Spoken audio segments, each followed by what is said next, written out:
বাংলাদেশের বাইরে পৃথিবীর বিভিন্ন প্রান্তে যেখান থেকে চ্যানেলে দেখছেন আপনাদের সকলকে সাদর আমন্ত্রণ তৃতীয় মাত্রা দেখবার জন্য। প্রিয় দর্শক, কোভিড-19 বা করোনাকাল গোটা পৃথিবীকেই উলটপালট করে দিচ্ছে এবং গোটা পৃথিবীর ধ্যান ধারণাকে আমূল বদলে দিচ্ছে। গোটা পৃথিবীর ভূ রাজনীতিতে আমূল পরিবর্তন হচ্ছে, নানা রকমের মেরুকরণ আমরা দেখতে পাচ্ছি।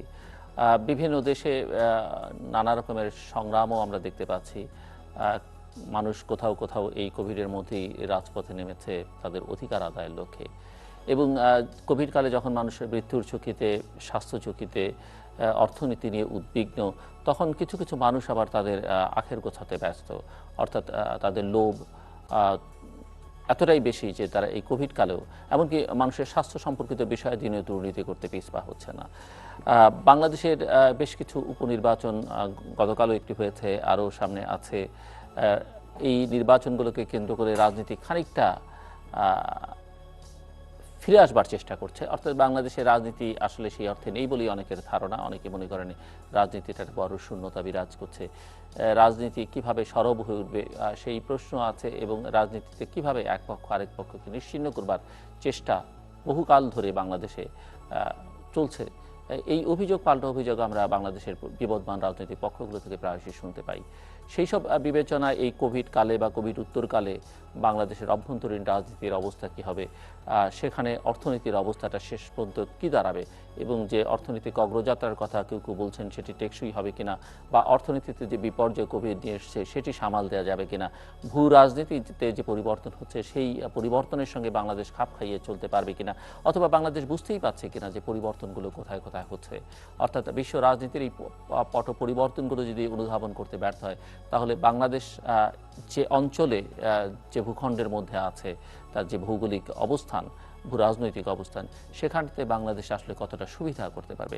বাংলাদেশকে কেবলমাত্র দর্শকের ভূমিকায় থাকবে, নাকি বাংলাদেশে নিজেই নিজের একটা শক্তির প্রকাশ এই অঞ্চলে প্রকাশ ঘটাবে, এবং যাতে করে বাংলাদেশ বুঝিয়ে দিতে পারবে যে আসলে বাংলাদেশের শক্তি, এবং বাংলাদেশকে আজকে রাজনৈতিক কারণে যখন কারো পেটের মধ্যে ঢুকে থাকতে হয়, কিংবা অর্থনৈতিক কারণে অন্য কারো পেটের মধ্যে অনেক বেশি নির্ভরশীলতা নিয়ে ঢুকতে হয়, সেই জায়গাগুলো থেকে বেরিয়ে বাংলাদেশ নিজস্ব একটা সক্রিয় অবস্থান তৈরি করতে পারবে কিনা, এবং আজকে বাংলাদেশকে যাদের সমীহ করতেছে তারাই আসলে বাংলাদেশকে সমীহ করবে কিনা, এবং বাংলাদেশের আন্তর্জাতিক বা কূটনৈতিক সম্পর্কগুলো নতুন করে ভাবনার কোনো সুযোগ আছে কিনা, সেই সব বিষয় নিয়ে আমরা আলোচনা করবার চেষ্টা করব। এবং কথা বলবার জন্যে যারা আমাদের সঙ্গে রয়েছেন, চলুন তাদের সঙ্গে পরিচিতই। আমাদের সঙ্গে ঢাকার রমনার বাসা থেকে যুক্ত হচ্ছেন বাংলাদেশ সরকারের সাবেক মন্ত্রী এবং বাংলাদেশের সাম্যবাদী দলের সাধারণ সম্পাদক দিলীপ বড়ুয়া।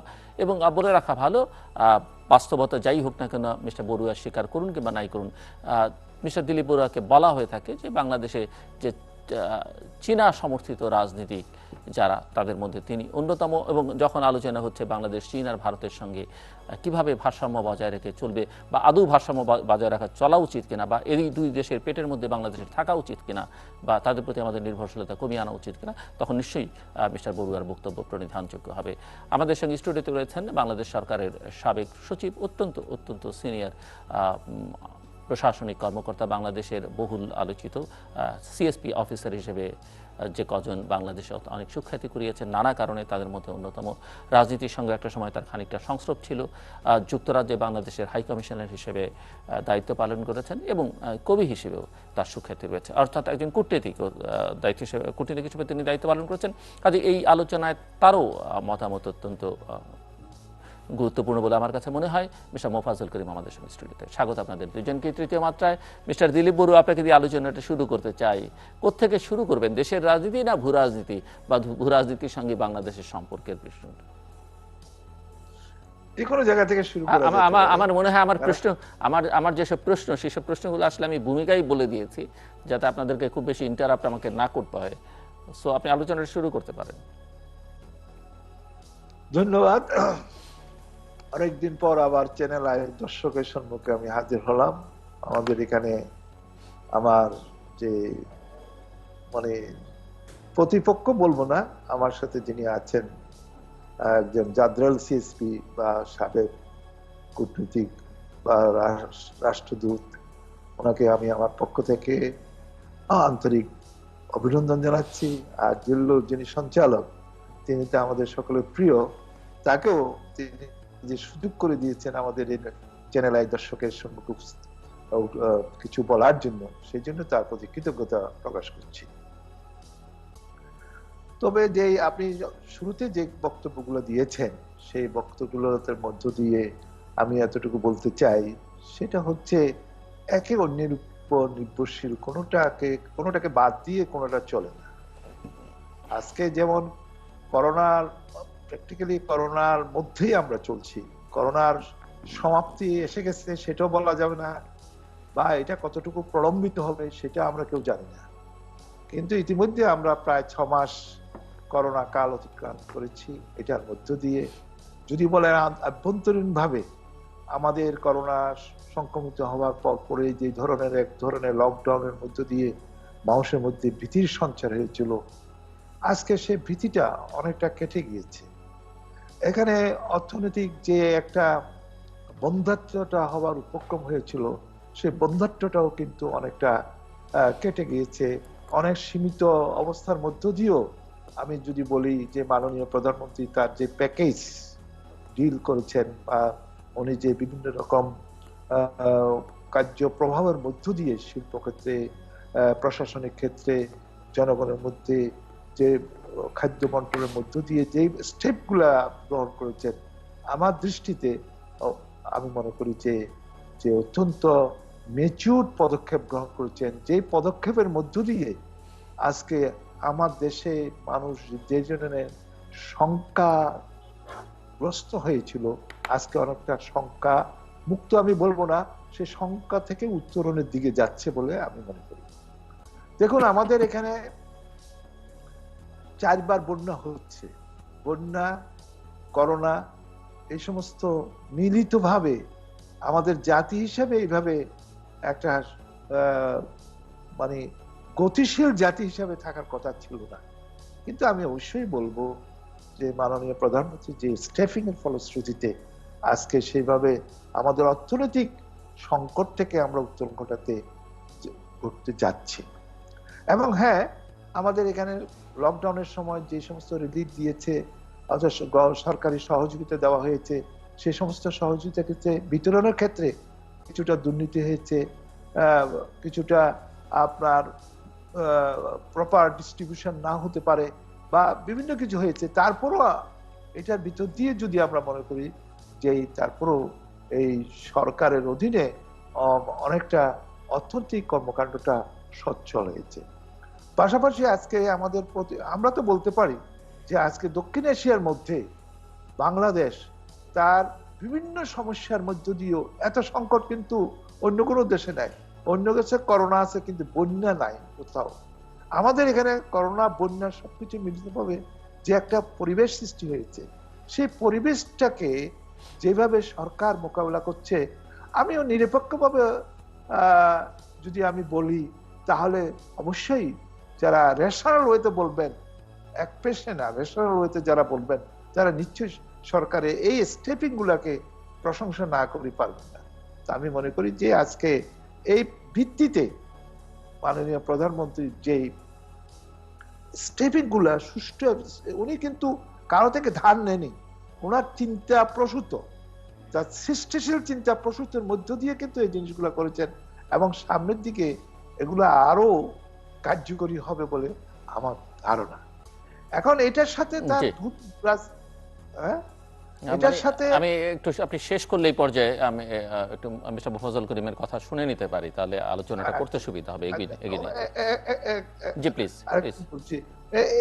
এর সাথে, অর্থাৎ এই যে এটার সাথে কিন্তু আপনি যেটা বলেছেন শুরুতে অবতারণার সময়, যে আমাদের যে ভূ রাজনীতি, আমার মনে হয় আমরা মিস্টার বড়ুয়া, আমরা ভূ রাজনীতির প্রসঙ্গটায় পরে আলোচনা করি, অভ্যন্তরীণ বিষয়টা নিয়ে আলোচনাটা শেষ করি, কারণ দুটোই দরকার, ভেতরটাও ঠিক রাখতে হবে, বাইরেরটাও ঠিক রাখতে হবে, এবং একটা ছাড়া আরেকটা চলবে না এখনকার সময়। আসছি আপনার কাছে মিস্টার মুফাজ্জল করিম। আমি তো মনে করি যে আমরা এখন যে সময়টা পার করছি, এটা একটা অস্বাভাবিক, অস্বস্তিকর সময়। এটা সমস্ত পৃথিবী জুড়েই এই অবস্থা চলছে। কোনোদিন কি আমরা চিন্তা করতে পেরেছি যে রাস্তায় নামবো আর দেখবো সবাই মুখোশধারী, সব মুখোশধারী? এমনিতে জাতি হিসাবে তো অনেকেই, বা অনেকেই মুখোশ পরেই থাকে সমাজে, বোঝা যায় না যতক্ষণ পর্যন্ত তার মুখোশটা টাইনে না খোলা হয়েছে। কিন্তু এরকম প্রকাশ্যে একেবারে ইয়ে থেকে রাস্তার সাধারণ মানুষটা থেকে শুরু করে এমনকি একজন খেটে খাওয়া মানুষ বা একজন দরিদ্র ভিক্ষুক সেও মুখোশ পরে। এই যে একটা অস্বাভাবিক পরিস্থিতি, এখানে সবচেয়ে বড় অভিঘাতটা যেটা নেমে এসেছিল সেটা হচ্ছে অর্থনৈতিক কর্মকাণ্ডের উপরে। স্বাভাবিক, কারণ এখানে জীবন আর জীবিকা দুটা পরস্পরের মুখোমুখি হয়ে দাঁড়ালো, একে অন্যের প্রতিদ্বন্দ্বী হয়ে গেল। জীবিকা বলল যে আমাকে অবশ্যই চালিয়ে যেতে হবে, আমি কাজকর্ম করব, এই করোনা টরোনা আমি বুঝি টুঝি না, সব খোলা রাখতে হবে। এবং কি জন্য খোলা রাখতে হবে? এই জন্যেই পেটের দায়ে, কারণ জীবনকে যদি বাঁচিয়ে রাখতে হয়, জীবনকে যদি জীবন টিকে থাকতে হয়, তাহলে জীবিকাকে সক্রিয় থাকতেই হবে। তো এটা হলো জীবিকার কথা। আর জীবন বলছে, আরে তুমি আমাকে যে সক্রিয় তুমি থাকার কথা বলছো, তার আগে তো আমি মরে যাচ্ছি, তো আমি যদি মরেই যাই তাহলে পরে কার জন্য সক্রিয় থাকবো? আমি তো এখন এমন অবস্থায় আছি যে কতগুলো বিধিনিষেধ, কতগুলো আইন কানুন যদি নিয়ম কানুন যদি না মানা হয় তাহলে মৃত্যু অনিবার্য। এটা চারদিকে পৃথিবীর সবচেয়ে বড় বড় শক্তি যেগুলো পরাশক্তি, সেই মার্কিন যুক্তরাষ্ট্র, সেখানে লক্ষ লক্ষ লোক মারা যাচ্ছে। অবাক কাণ্ড, কারণ সচেতনতার জন্য তো তাদের অভাব নেই, শিক্ষা দীক্ষার সমস্ত কিছুই, প্রশাসন কি নয়। সেখানে আমরা কিন্তু প্রথম থেকেই এক ধরনের, প্রথম থেকে আমি বলবো আজ অব্দি কেমন যেন একটা উদাসীন একটা ভাব, একটা তুড়ি মারা ভাব, কি হবে, ঠিক আছে যা হবার হবে।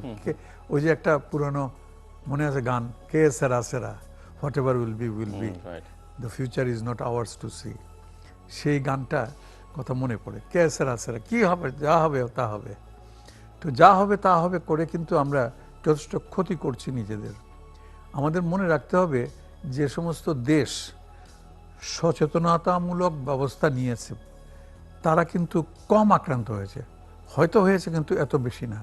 আমাদের এখানে এই যে মার্চ মাসের 8 তারিখে বোধহয় প্রথম সংক্রমণ দেখা দিল, সেখান থেকে শুরু করে বেশ দ্রুত ছড়িয়ে পড়ল। এখন তো এমন দিন নেই যেদিন অন্তত আমরা দেখতে পাচ্ছি না যে বেশ কিছু মানুষ, হাজার হাজার মানুষ আক্রান্ত হচ্ছে।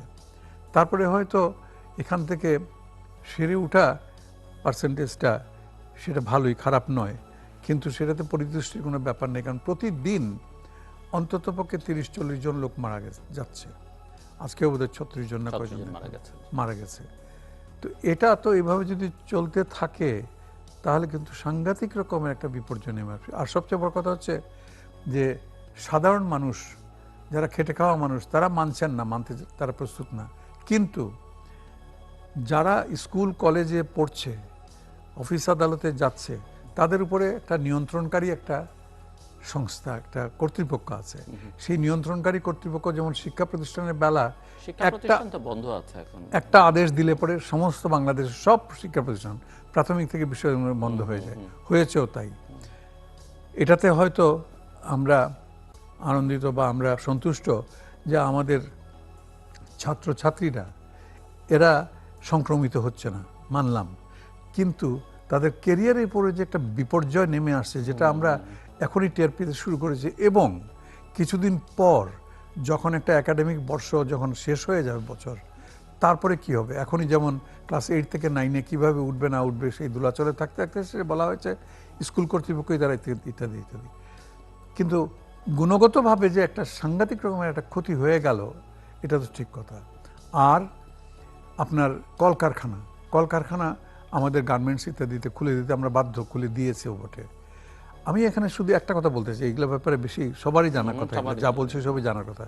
একটা কথা খালি বলতে চাই, এনফোর্সমেন্ট যেটা আর কি, এটা কিন্তু আর একটু আমার মতে আর একটু ভালোভাবে হওয়া উচিত।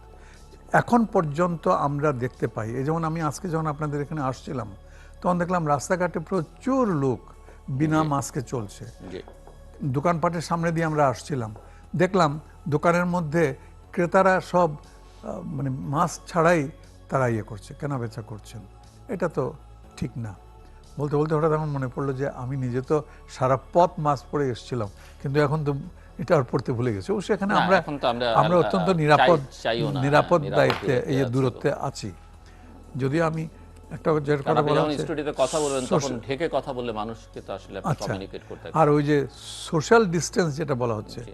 এই কথাটার প্রতি আমার সাংঘাতিক আপত্তি প্রবল আছে। আপত্তি আসলে প্রবল শারীরিক আপত্তি। দূরত্ব হ্যাঁ, হওয়া উচিত। শারীরিক দূরত্ব, সামাজিক দূরত্ব কি? এমনিতে তো গরিব মানুষের সঙ্গে ধনী মানুষের সামাজিক দূরত্ব একেবারে যোজন যোজন দূরত্ব হয়ে আছে। জি। তার মধ্যে আপনি আবার এই শব্দটা দিয়ে মানে একটা বাজে শব্দ, যাই হোক। তো এখন সেখানে যেমন এই যে বললাম দোকানপাটে বা বাজারে ইত্যাদিতে কোনো রকমের এনফোর্সমেন্ট বা কোনো রকমের এটা প্রয়োগের দিকে কোনো আমি দুর্বলতা।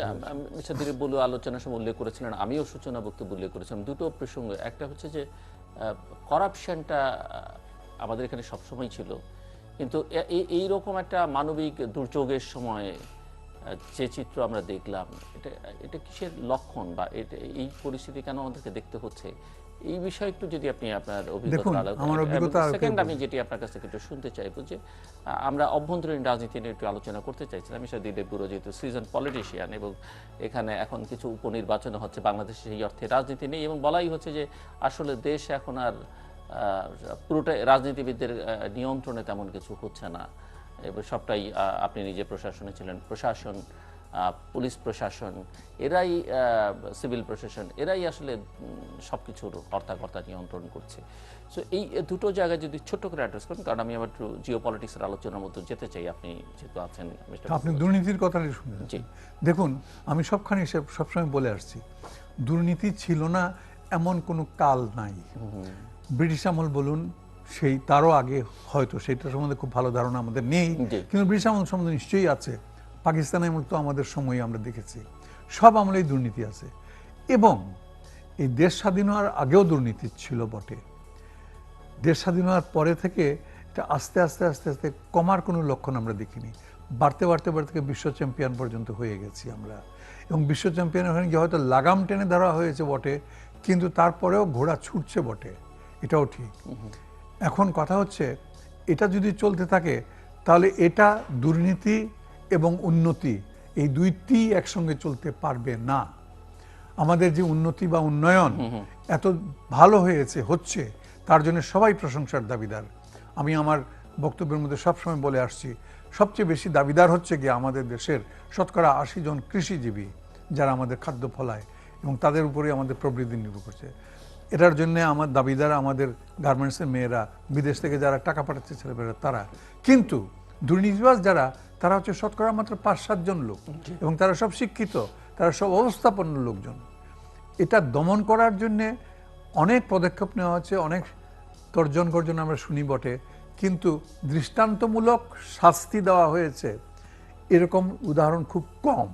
দুর্নীতি দেয় আপনি দেখুন, দুর্নীতি দেয় খুব বেশি হয় না। হয়তো বড় জোর ওই ক্যাসিনো বন্ধ হয়েছে, কিছুদিন ধরে হাজতে আছে বা ইত্যাদি, বিচার কবে বিচার শেষ হবে, কবে কি হবে, যদি হতো পটাপট ধরা পড়ছে। ঠিক তেমনি এটা সন্ত্রাস বা ইয়ের বেলাও খাটে, ধরা পড়ছে, বিচার হচ্ছে, তারপরে এটা হয় ফাঁসি হওয়ার হলে ফাঁসি হয়ে যাচ্ছে, 10 বছর জেল হওয়ার হয়ে যাচ্ছে, না, ফলাফল শূন্য। তো এটা আমার বিনীত আরজ কর্তৃপক্ষের কাছে কিছু দৃষ্টান্তমূলক কিছু ব্যবস্থা নিন। সেই ব্যবস্থাটা হচ্ছে, দুর্নীতি যদি সত্যি আমরা, নিশ্চয়ই আপনারাও মানে কর্তৃপক্ষ চান, দেশের মানুষও চায় দুর্নীতি বন্ধ হোক, কিন্তু বন্ধ করতে হলে পরে দৃষ্টান্তমূলক শাস্তি কিছু দিতে হবে, বড় বড় রৈকত লাগে। এই মালেক টালেক এই সমস্ত যেগুলো ইদানিংকালে ভুইপুর হয়েছে, হ্যাঁ এদেরকে ধরা হচ্ছে, কিন্তু এটারও পরিণতি আমি অত্যন্ত সিনিক্যালি বলতে চাই, খুব একটা আশাবাদী না। কিছুদিন পরে মালেককেও আমরা ভুলে যাব, বেশি দিন লাগবে না, 1 সপ্তাহ 2 সপ্তাহ লাগবে, পরে মালেক গন, আরেক খালেক এসে যাবে, কি সালেক এসে যাবে। কিন্তু প্রশ্ন হচ্ছে যে মালেক যে এরকম কাণ্ড করলো, তাকে আপনি বিচার করুন, দ্রুত বিচার করুন, করে তাকে শাস্তি দিন, তাহলে পরে প্রশাসন দুর্নীতিমুক্ত হবে। আর প্রশাসন ব্যবস্থা যদি দুর্নীতিমুক্ত হয়, তাহলে আমাদের প্রবৃদ্ধি 7 আর 8 নয়, 10-12 ডিঙিয়ে চলে যাবে, এর মধ্যে কোনো সন্দেহ নাই। তো সেই জন্য আমি বলছি, সবসময় ছিল করাপশন বটে, কিন্তু ইদানিং যেন সাংঘাতিক রকমের, ওই যে করোনা ভাইরাস যেরকম প্যান্ডেমিক একটা শব্দটা, এপিডেমিক থেকে এন্ডেমিক থেকে এখন প্যান্ডেমিক হয়ে গেছে, তো ওই দুর্নীতিটাও প্যান্ডেমিক আকারে ছড়িয়ে পড়েছে। এটা থেকে উদ্ধার পেতে হলে পরে একটা একটা সত্যিকার অর্থে একটা সদিচ্ছা দেখাতে হবে শাস্তি প্রদানের মাধ্যমে। সেটা কোন দল জি। মত এই সমস্ত নয়, এগুলা নির্বিশেষে শাস্তিমূলক ব্যবস্থা নিতে হবে, সকলকে এটাতে এগিয়ে আসতে হবে। মিস্টার দিলীপ বড়ুয়া, আপনি শুনছিলেন এবং আমি যেটি জানতে চাইছিলাম যে এই যে রাজনীতিটা ক্রমশই রাজনীতিবিদদের নিয়ন্ত্রণের বাইরে, এখন অনেকেই মনে করেন দেশের সবকিছুই পরিচালিত হচ্ছে প্রশাসন কর্তৃক। আপনার বক্তব্য এবং আমার ধারণা যে আপনি নিজেও এই বিষয়ে শুনেছেন, এবং আমরা মাঝে মাঝে ইভেন ক্ষমতাসীন পক্ষে যারা আছেন তাদেরও অনেকের অসন্তোষ মাঝে মধ্যে সৃষ্টি শোনা যায়। দ্বিতীয় প্রশ্ন হচ্ছে যে বাংলাদেশে নির্বাচনী ব্যবস্থা নিয়ে মানুষের মধ্যে এক ধরনের অসন্তোষ আছে। একটা উপনির্বাচন গতকালকেও হয়েছে, সামনেও আছে। সব মিলিয়ে এই নির্বাচনী ব্যবস্থাকে আরও কীভাবে শক্তিশালী করা যায়, কিভাবে আরও বেশি অংশগ্রহণমূলক করা যায়, এবং সেটি যতক্ষণ পর্যন্ত না করা যাচ্ছে ততক্ষণ পর্যন্ত সমাজটাকে, রাষ্ট্রটাকে ঠিক সেই অর্থে গণতান্ত্রিক বলা যাবে কিনা সেটি নিয়ে অনেকের মধ্যে প্রশ্ন আছে। সো আপনি যদি ছোট্ট করে বলেন। হচ্ছে ধরেন প্রশাসন নির্ভর এখন যে বর্তমান বাস্তবতার নিরিখে এখানে তো পলিটিক্যাল অ্যাক্টিভিটিস করার তো স্কোপ নাই। কি পলিটিক্যাল অ্যাক্টিভিটিস করা হবে? মিছিল, মিটিং, এটা তো আপনার করোনা সংক্রমণের কারণে এটা তো বাস্তবসম্মত না। কাজে আপনাকে নির্ভর করতে হচ্ছে টোটালি প্রশাসনের উপর। এখন সেই জন্য আমার যে প্রশ্নটা হচ্ছে যে এখন তো এটা বলার অবকাশ নাই, এখানে রাজনৈতিক কর্মকাণ্ড নাই, শুধু প্রশাসনের উপর নির্ভরশীল বিষয়টা তো এরকম নয়। রাজনৈতিক বক্তব্য আছে, রাজনৈতিক চিন্তা চেতনা আছে, সমস্ত কিছু আছে। এটা ওইভাবে ভিজিবল না, যেটা ভিজিবল করার জন্য তার বাস্তব অবস্থা তো আমাকে পারমিট করছে না, নাহলে তো সেটা পারমিট করতো। আজকে সরকারের যে সমস্ত বিরোধী দলও তো কোনো কিছু করতে পারছে না, বা তারা কোনো ব্রেক থ্রু করতে পারছে না যে এইটা যদি হয় যে করোনা কালে জনগণকে আমরা একটা বিকল্প সহযোগিতা করতে পারি, বিকল্প রূপরেখা দিতে পারি। এই ধরনের কোনো যে চিন্তা চেতনা, সৃষ্টিশীল চিন্তা বিরোধী দল থেকে অথবা বামপন্থীদের তরফ থেকে বা ডানপন্থীদের তরফ থেকে কারো দিক থেকে আসতেছে না। শুধু দোষারোপ করা হচ্ছে এখন প্রশাসন নির্ভর রাজনীতি। তো এটা তো একটা নেগেটিভ দৃষ্টিভঙ্গি। পজিটিভ কি হবে সেই জিনিসটা যদি দেওয়া যায় তাহলে সামগ্রিকভাবে গণতান্ত্রিক প্রক্রিয়াটা অনেকটা সুষ্ঠু এবং সুন্দর হবে, সাবলীল হবে, বা একটা ব্রেক থ্রু, রাজনীতি ব্রেক থ্রু হবার একটা স্কোপ থাকবে। কাজে আমি মনে করি রাজনীতিটাকে জনগণের কাছে আবার ফেরত নিয়ে আসার দায়িত্ব সবচেয়ে বেশি পড়ে আপনার বিরোধী দলগুলোর উপর। বিরোধী দল সেই ব্যাপারে তো কোনো রকম তারা সিদ্ধান্ত নিতে পারছে, কোনো রকম তাদের ভূমিকাই নাই। তো কাজেই প্রশ্নটা হচ্ছে যে হ্যাঁ, সরকার তার রাষ্ট্র পরিচালনার জন্য তাকে এই কারণেই নির্ভর করতে হচ্ছে আপনার প্রশাসনের উপর, যে প্রশাসনের মাধ্যমে সেই করোনাকে মোকাবেলা থেকে আরম্ভ করে, রিলিফ দেওয়া থেকে আরম্ভ করে সমস্ত কর্মকাণ্ডগুলোকে তারা পরিচালনা করছে। এখন আরেকটা যে বিষয় হচ্ছে এটার সাথে যে উপনির্বাচন বা কোনো সময় আমাদের যে এখানে সাবেক সচিব মহোদয় এখানে আছেন, ওনার অভিজ্ঞতা আমার থেকে আর একটু বেশি হবে, যে পাকিস্তান আমলে আমরা আইয়ুব খানের বিরুদ্ধে, মোনায়েম খানের বিরুদ্ধে সংগ্রাম করেছি, তারা কি আমাদেরকে যে খুব আদর করেছিল? তারা তো আমাদেরকে আদর করে নাই। আমরা আইয়ুব খান, মোনায়েম খানকে বাধ্য করেছিলাম 1969-এর গণ আন্দোলনে, আমরা বাধ্য করেছিলাম তাদেরকে। কাজেই এখন বিরোধী দলের দায়িত্ব হচ্ছে বাধ্য করানো।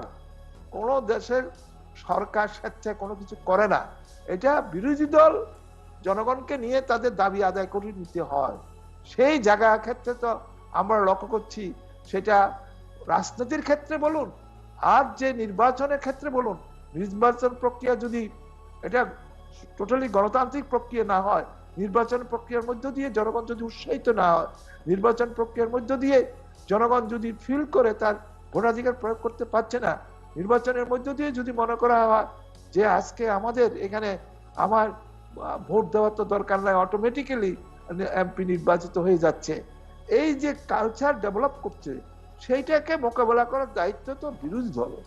সরকার তো তা মতো করে সে একটা ক্ষমতা থাকতে চাবে, চেষ্টা করবে গণতান্ত্রিক প্রক্রিয়াকে, শাসনতান্ত্রিক প্রক্রিয়াকে এইভাবে অব্যাহত রাখতে, কিন্তু এটা তো বিরোধী দলের দায়িত্ব, তারা কিভাবে করবে। তবে আমার মনে হয় আজকে গণতন্ত্রকে সুরক্ষা করতে হলে বা এই জাতীয় বিপর্যয় থেকে রাজনীতিকে আর গতিশীল করতে হলে সকলের সম্মিলিত প্রচেষ্টা দরকার। জি শুধু নেগেটিভ কথা বলে আমি আপনার দোষ দিলাম, আপনি আমার দোষ দিলেন, এটা দিয়ে হবে বলে আমি মনে করি না। ধন্যবাদ মির্জা মফাজ্জল করিম। আমি খুব মনোযোগ সহকারে ওনার বক্তব্য শুনছিলাম। জনাব বড়ুয়া একজন প্রবীণ রাজনীতিবিদ, তার মন্ত্রিত্বের অভিজ্ঞতা, এই সরকারের সঙ্গে থাকার অভিজ্ঞতা, বিরোধী দলের সব অভিজ্ঞতা আছে।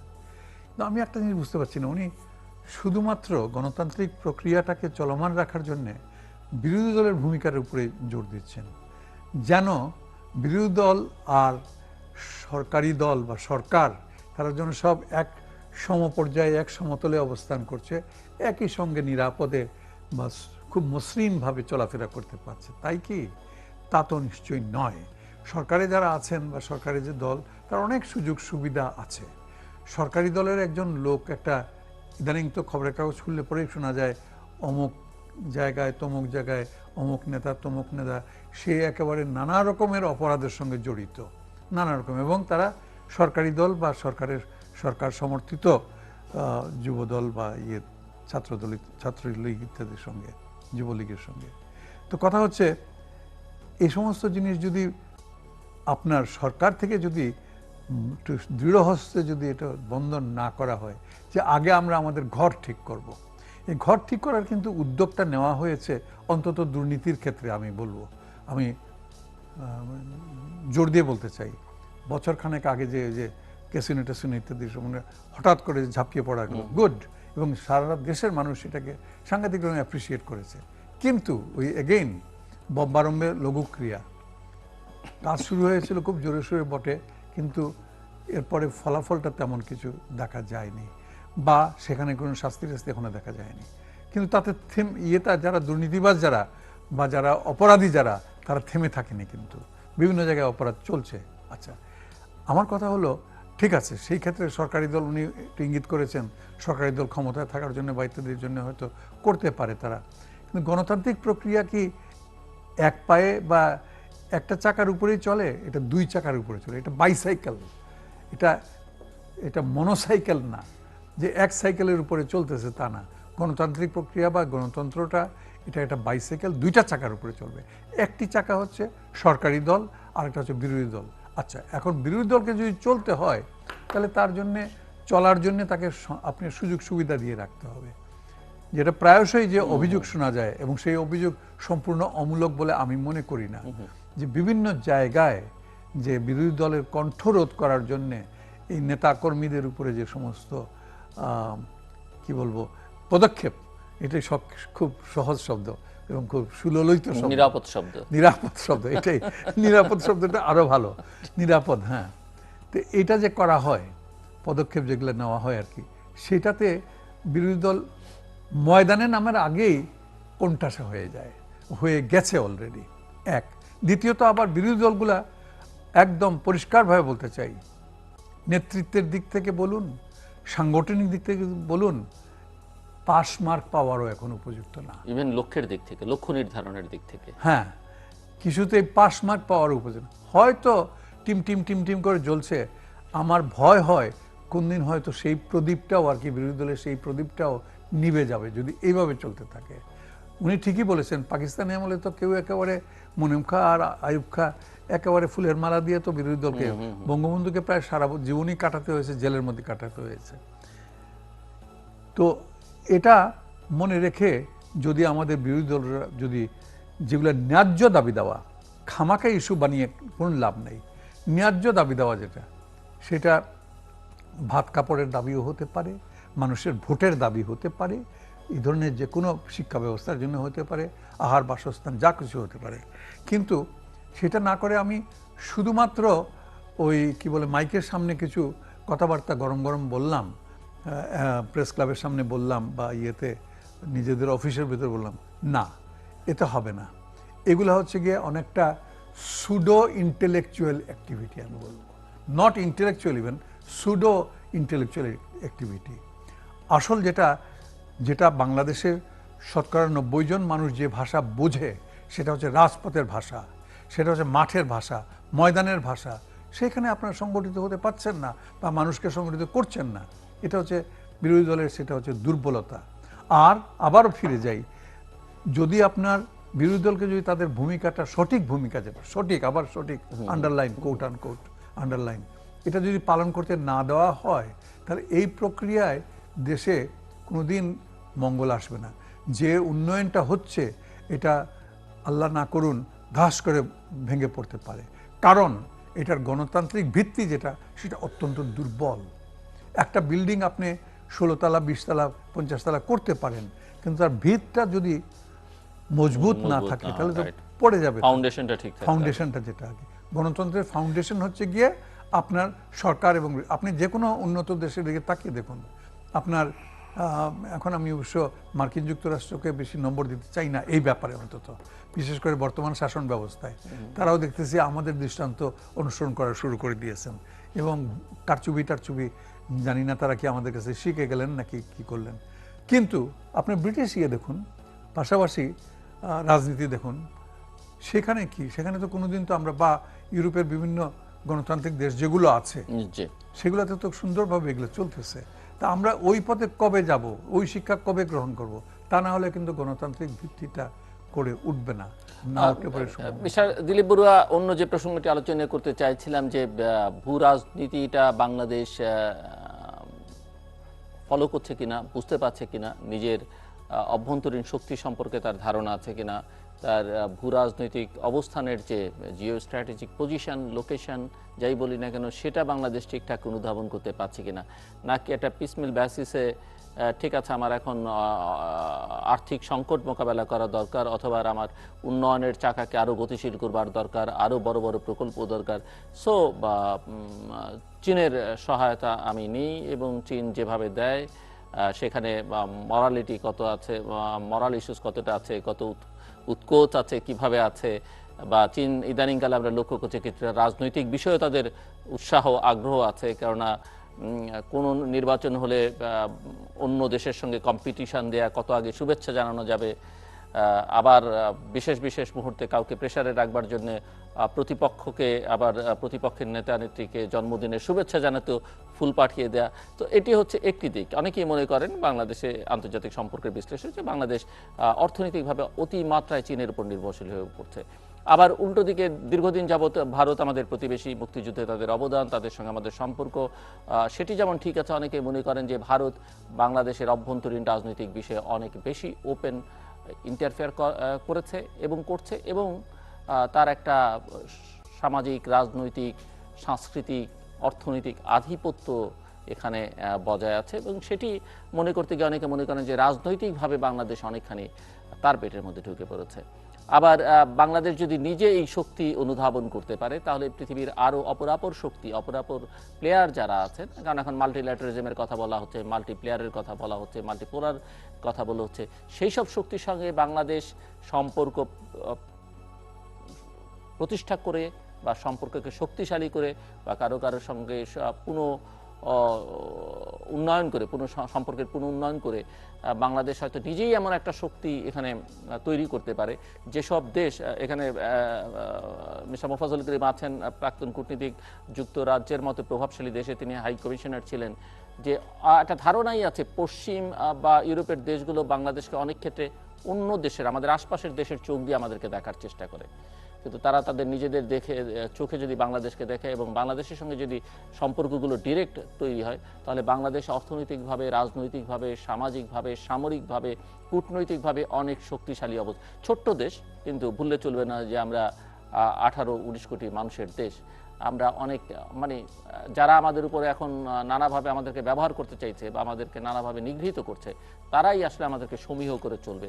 সো আপনার কি অবস্থা? যদিও একটা সাধারণভাবে পারসেপশন, আমি ভূমিকা আপনাকে পরিচয় করিয়ে দেওয়ার সময় বলেছিলাম যে বাংলাদেশের চৈনিক রাজনীতির আপনি একজন ধারক, বাংলাদেশকে চীনের সঙ্গে সম্পর্কের ক্ষেত্রে সেটি যে কোনো রাজনৈতিক দলই হোক না কেন, ক্ষমতায় যারাই অতীতে ছিলেন বা এখন আছেন, সবাই মোটামুটি আপনাকে এই সব উপদেষ্টা বলি, পরামর্শক বলি, বা আপনার উপরে তাদের খানিকটা নির্ভরশীলতাও দেখি, বা আপনাকে ছাড়া আসলে তারা কোনো কিছু করতে চান না। আবার অপরাপর বামপন্থী বিরোধী রাজনৈতিক শক্তিগুলো তারাও দেখি সবসময় মানে আপনি তাদের সঙ্গে আছেন। সব মিলে একটু বুঝতে চাই যে আপনি আসলে কি মনে করেন আমরা বাংলাদেশের স্বার্থ কিভাবে সংরক্ষিত হবে, বাংলাদেশ কিভাবে জায়গা করে নিতে পারে, এই ভাবনাটা বাংলাদেশের রাজনৈতিক নেতৃত্বের মধ্যে আছে কিনা? আমি আর প্রশ্ন করতে চাই না, সময় যেহেতু বেশি নেই, আপনারা দুজন বলবেন, প্রথমে আপনি বলেন। মিস্টার দিলীপ।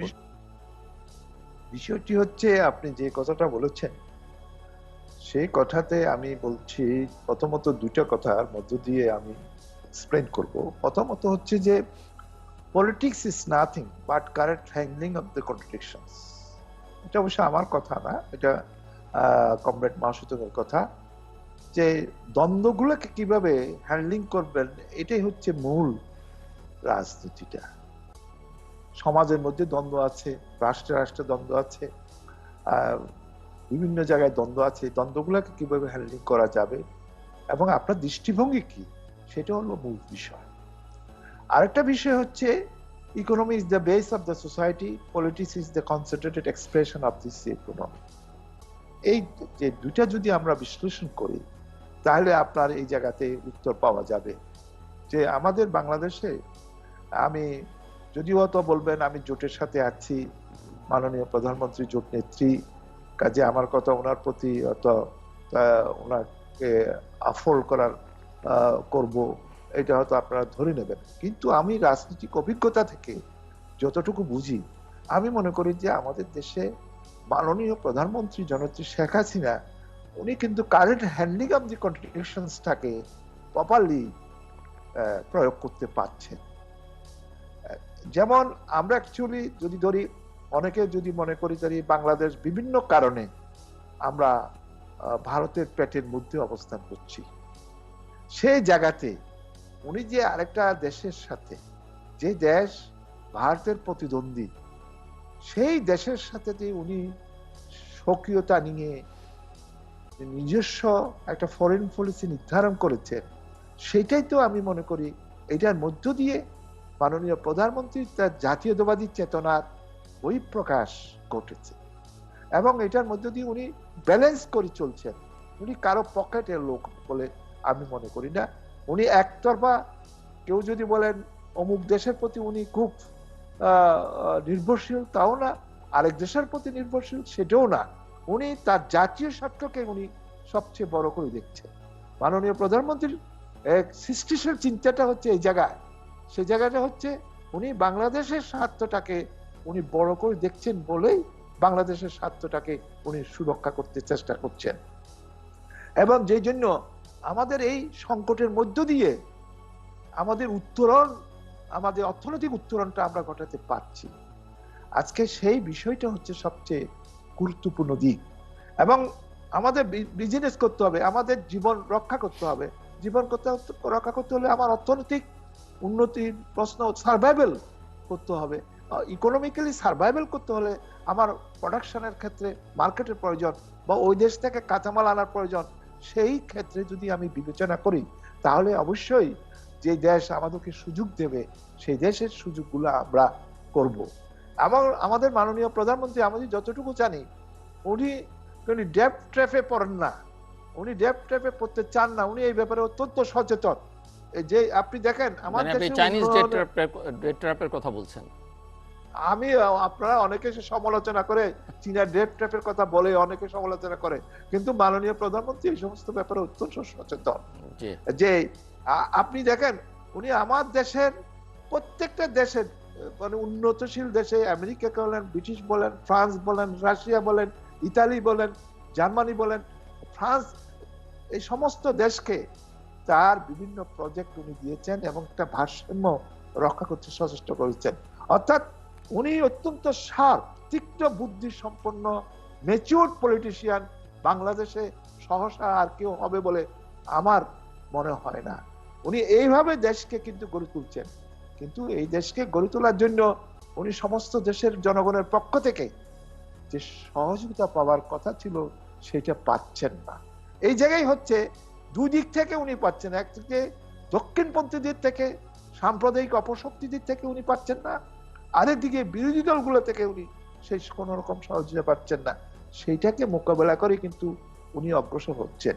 এখানে সবচেয়ে বড় কথা হচ্ছে, দেখেন আমাদের মোফাজ্জল সাহেব, আমার প্রবীণ, আমার সিনিয়র লোক, উনি উনি অনেক ট্যালেন্টেড লোক, উনি একটা সঠিক কথা বলেছেন যে আমাদের দেশের জাতীয় স্বার্থের ব্যাপারে যে আমাদের দেশের বিরোধী দল কি বলে, জনগণকে কি মেসেজটা দেয়, জাতীয় আন্তর্জাতিক কোন পজিটিভ মেসেজ তারা দিতে পারে? তারা এটা করবো ওইটা করবো ওইটা করবে, শুধু শেখ হাসিনা খারাপ, শেখ হাসিনা খারাপ, দুর্নীতি করতেছে। এটা তো আপনি রিয়েক্টিভ পলিটিক্স করছেন, প্রোয়েক্টিভ পলিটিক্স করছেন না। জনগণকে নেতৃত্ব দেওয়ার জন্য আপনার কর্মসূচি কি? আপনি কি করবেন? জনগণের দুঃখ দুর্দশা লাগানোর জন্য আপনি কি করবেন? সেই জন্য তো বিরোধী দলগুলোর কোনো কর্মসূচি নাই, এটা অ্যাবসেন্ট টোটালি। কাজে আমি যে কথাটা বলছি যে আজকে আমাদের মাননীয় প্রধানমন্ত্রী, বাংলাদেশের সৌভাগ্য মাননীয় প্রধানমন্ত্রীর মতন এরকম একজন নেত্রী পাওয়াটা, আজকে এটাকে সুরক্ষা করাটা আমাদের প্রতিটা সিটিজেনের দায়িত্ব। আমি যে কথাটা বলছি যে আপনাকে আমি সবিনয়ে বলতে চাই যে মাননীয় প্রধানমন্ত্রী কারো পেটে যাবে না, মাননীয় প্রধানমন্ত্রীকে কেউ হজম করতে পারবে না। আজকে সবাই ওনাকে ভারতের পক্ষের লোক উনি বলেন, কিন্তু উনি জাতীয় স্বার্থে কেমন ভাবে ভারতের সাথে বার্গেনিং করেন সেটা বাংলাদেশের অতীতে কোন রুলারের পক্ষে সম্ভব হয় নাই, ভবিষ্যতেও সম্ভব হবে না। আবার চীনের সাথে জাতীয় স্বার্থের বাইরেও উনি চীনের সাথে কোনো কিছু করবেন বলে আমার মনে হয় না। উনি অত্যন্ত প্রতিটা স্টেপে উনি কিন্তু সচেতন। কাজে আমি যে কথাটা বলতে চাচ্ছি, আমার দেশের স্বার্থে যার থেকে যতটুকু সাহায্যের প্রয়োজন সেই সাহায্যটা উনি নিতে সচেষ্ট থাকেন। আজকে উচিত আমাদের সরকার এই সংকটে ওনাকে সহযোগিতা করা। শুধু নেগেটিভ কথা বলে এখানে জনগণকে নেতৃত্ব দেওয়া যাবে না। ধন্যবাদ। যেই শোয়া হয়েছে সে শুয়েই থাকবে। ধন্যবাদ। ধন্যবাদ মিস্টার মোফাজ্জল করিম, আমি একটু আপনার কাছ থেকে বুঝতে চাই, আপনার কি মনে হয় কিনা যে বাংলাদেশ এমন একটা জায়গায় যেতে পারে যেখানে যাদেরকে এখন বাংলাদেশ সমীহ করছে বলে একটা পারসেপশন বা করতে হচ্ছে বলে পারসেপশন, সেটা আসলে উল্টে দেওয়া যেতে পারে, অর্থাৎ তারাই আসলে বাংলাদেশকে সমীহ করবে, বাংলাদেশ কি ভাবছে, বাংলাদেশ কোন দিকে যাচ্ছে, কি করছে সেই চিন্তা ভাবনা করবে, বাংলাদেশকে নিয়ে ভয় পাবে, বাংলাদেশের সঙ্গে ব্যবসা বাণিজ্য করবার ব্যাপারে আরও বেশি আগ্রহী হবে, সম্পর্ককে উন্নয়নের ব্যাপারে আরও বেশি তৎপর থাকবে। এটা পসিবল কি না? অবশ্যই আমি মনে করি অবশ্যই পসিবল। এই সম্ভাবনাটা খুবই উজ্জ্বল। তবে এখানে কিছু ব্যাপার আছে, ইফস এন্ড বার্ডস আছে। ইফস এন্ড বার্ডস হচ্ছে, প্রথম হচ্ছে আপনার ঘর সামলাতে হবে, ঘরের মধ্যে সকলের মধ্যে, অর্থাৎ অভ্যন্তরীণভাবে ঐকমত্য থাকতে হবে যে Bangladesh first, Bangladesh last, my country right or wrong, যেটা অবশ্য দিলীপ বড়ুয়াও, মাননীয় দিলীপ বড়ুয়া তিনিও কিটা উল্লেখ করেছেন যে আমাদের মাননীয় প্রধানমন্ত্রীর কথা বলতে গিয়ে যে প্রধানমন্ত্রী যাই করুন না কেন সবসময় নিজের দেশকে বাংলাদেশ ফার্স্ট রাখেন। ইয়েস, এটা সরকারি দল বিরোধী দল সবাইকে এটা মানতে হবে এবং এই সমস্ত ইস্যুতে কোনো রকমের ছাড় দেওয়া চলবে না। এখন মনে করুন, আসেন একটু গ্রাউন্ড ইয়েটা বলি, এক্সপিরিয়েন্সটা বলি। যেমন আমাদের সবচেয়ে ভালো বন্ধু, নিকটের বন্ধু, আমাদের পরীক্ষিত বন্ধু ভারত, এটার সম্বন্ধে কোনো সন্দেহ নেই। যাদের সঙ্গে আমি প্রায়ই বলে থাকি এটা তো আমাদের রক্তের সম্পর্ক, কারণ ৭১-এর মুক্তিযুদ্ধে তারাও রক্ত দিয়েছে। আমরা যদি ১ লিটার রক্ত দিয়ে থাকি, তারা না হয় অন্তত ২ চামচ হলেও তো দিয়েছে তো বটে। তাহলে তাদের সঙ্গে আমাদের আর তো কেউ দেয় নাই, অনেক বন্ধুই তো ছিল তখন, কেউ তো এগিয়ে আসে নাই। আচ্ছা যাই হোক, তাহলে পরে কি এখানে ভারতের সঙ্গে যে সম্পর্কটা সেই স্বাধীনতার সময় থেকে শুরু করে এখন পর্যন্ত, এটা নিশ্চয়ই একটা মূল্যায়ন করতে হবে। আর দ্বিতীয়ত মূল্যায়ন করতে হবে এই জন্যে যে এই সম্পর্কের জন্য আমাদের যেটুকু পাওনা ছিল সেটা আমরা পেয়েছি কিনা, বা ভবিষ্যতে পাওয়ার সম্ভাবনাটা আরও আমাদের আছে কিনা, উজ্জ্বল কিনা, এটা দেখতে হবে।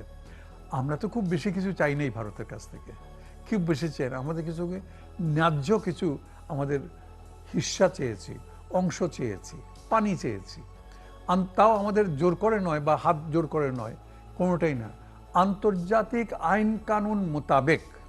তা নাহলে তো পৃথিবী টিকবে না, সমস্ত বিশ্বে বিপর্যয় নেমে আসবে, প্রাকৃতিক বিপর্যয় হয়ে যাবে, সবার অস্তিত্ব বিপন্ন হবে যদি ওই আইনগুলো যদি না মানা হয়। কারণ তাহলে পরে মনে করুন, একটা উদাহরণ দিই, নদীরও গঙ্গা নদী বা আপনার যেটা নেমে আসছে, অন্যান্য নদীগুলো যেগুলো ব্রহ্মপুত্র ইত্যাদি নেমে আসছে, উপর দিক থেকে নিচের দিকে আসছে, অববাহিকার অঞ্চলে যারা আছে তারা তো মারা যাবে যদি ওগুলা যদি বান দিয়ে দেয়।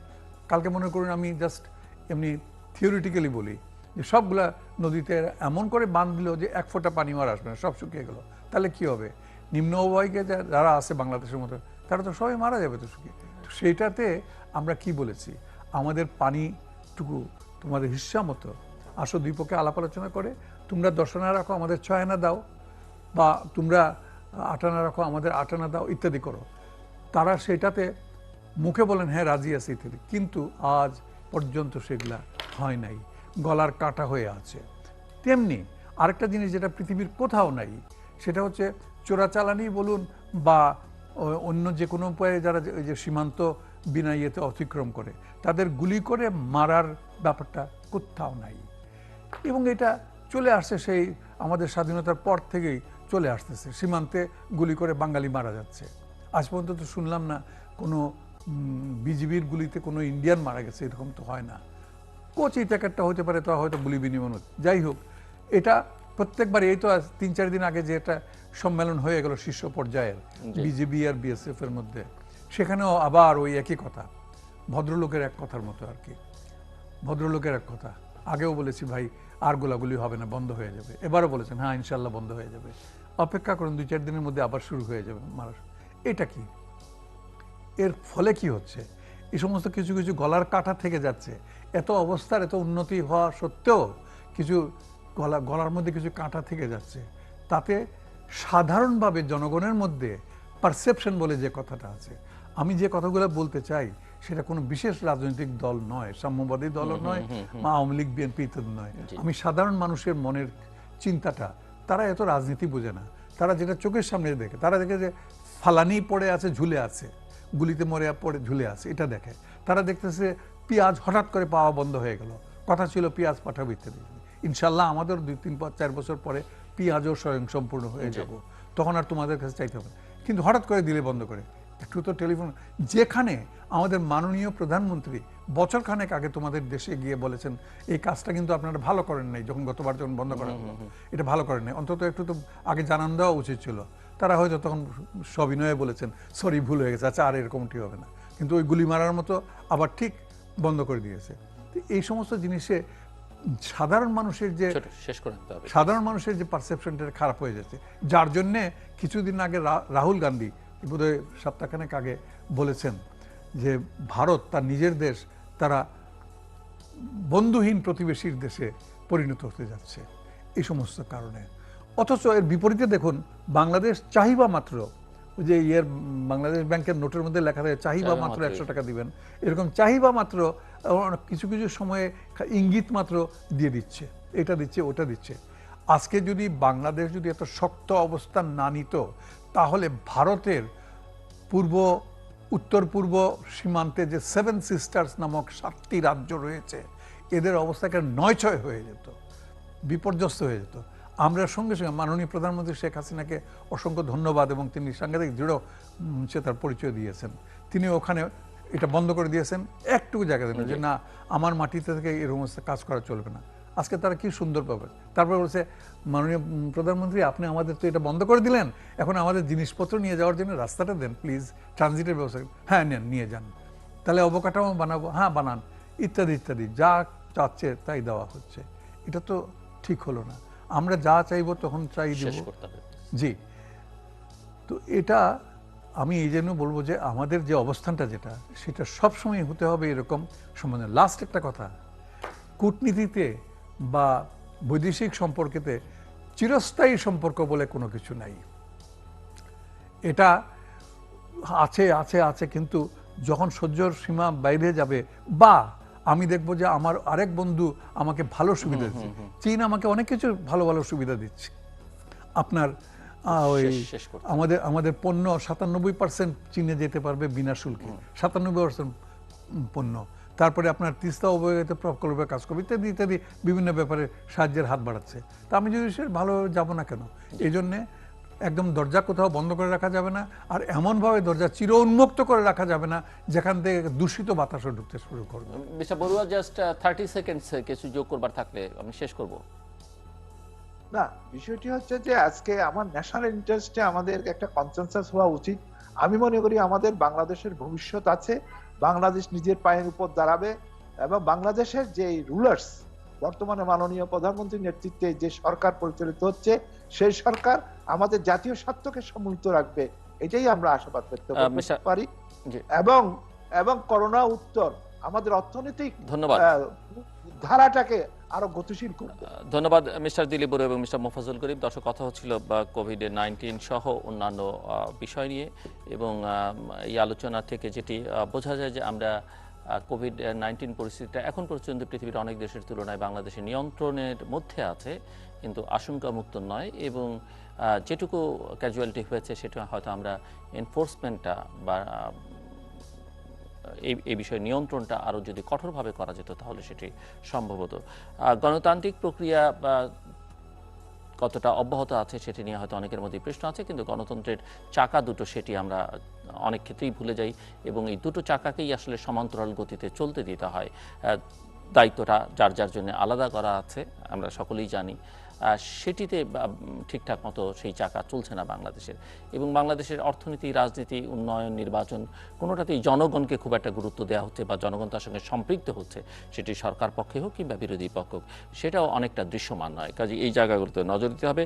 বাংলাদেশের অন্তর্নিহিত ভৌগোলিক অবস্থানগত কারণে নানাভাবে যে শক্তি আছে, বিশেষ করে বাংলাদেশের জনগণের যে দীর্ঘ অভিজ্ঞতা, সংগ্রামের অভিজ্ঞতা, এবং দুর্যোগে তাদের যে একাত্ম হওয়ার অভিজ্ঞতা, সেই অভিজ্ঞতার আলোকে আমার অতিথিদের মধ্যে এটিও ধারণা, তারা মনে করেন যে বাংলাদেশ আসলে নিজেই এই অঞ্চলে একটা শক্তি বা খেলোয়াড়ে পরিণত হতে পারে।